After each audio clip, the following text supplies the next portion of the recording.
বিশ্বের অন্যতম ব্যয়বহুল শহর নিউ ইয়র্কে উবার চালিয়ে মাসে আসলে কত টাকা আয় করা সম্ভব, এই প্রশ্নটি অনেকের মনে ঘুরে ফিরে আসে।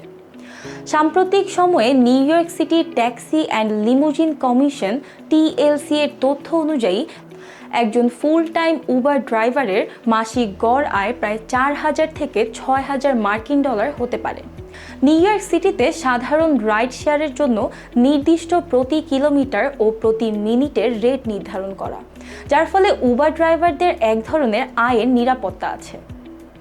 একজন ড্রাইভার যদি প্রতি সপ্তাহে 40 থেকে 50 ঘন্টা গাড়ি চালান, তবে তিনি সপ্তাহে 1,000 থেকে 1,500 ডলার পর্যন্ত বা এর বেশিও আয় করতে পারেন।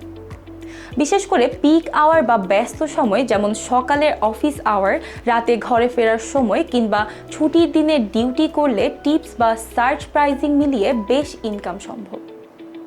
তবে সম্পূর্ণ ইনকামের চিত্র দেখতে গেলে খরচের বিষয়টিও মাথায় রাখতে হবে। নিউ ইয়র্ক TLC লাইসেন্সপ্রাপ্ত গাড়ির ইন্স্যুরেন্স বা বীমা অত্যন্ত ব্যয়বহুল। এছাড়া গাড়ির জ্বালানি খরচ, নিয়মিত রক্ষণাবেক্ষণ, টোল ফি এবং ট্যাক্স বাবদ আয়ের প্রায় 30 থেকে 40% টাকা ব্যয় হয়ে যায়। তবে সব খরচ বাদ দেওয়ার পর একজন ফুল টাইম ড্রাইভার নিট প্রতি মাসে প্রায় 2500 থেকে 3800 ডলার ইনকাম করতে পারে। সংক্ষেপে বলা যায়, কঠোর পরিশ্রম ও সঠিক সময় নির্বাচনে নিউ ইয়র্কের উবার চালিয়ে সম্মানজনক জীবিকা নির্বাহ করা সম্ভব। দর্শক, আমেরিকায় বাংলাদেশিদের সব ধরনের দরকারি তথ্য পেতে আমেরিকা বাংলা ডিজিটালের পেজটি লাইক, শেয়ার এবং ফলো করুন।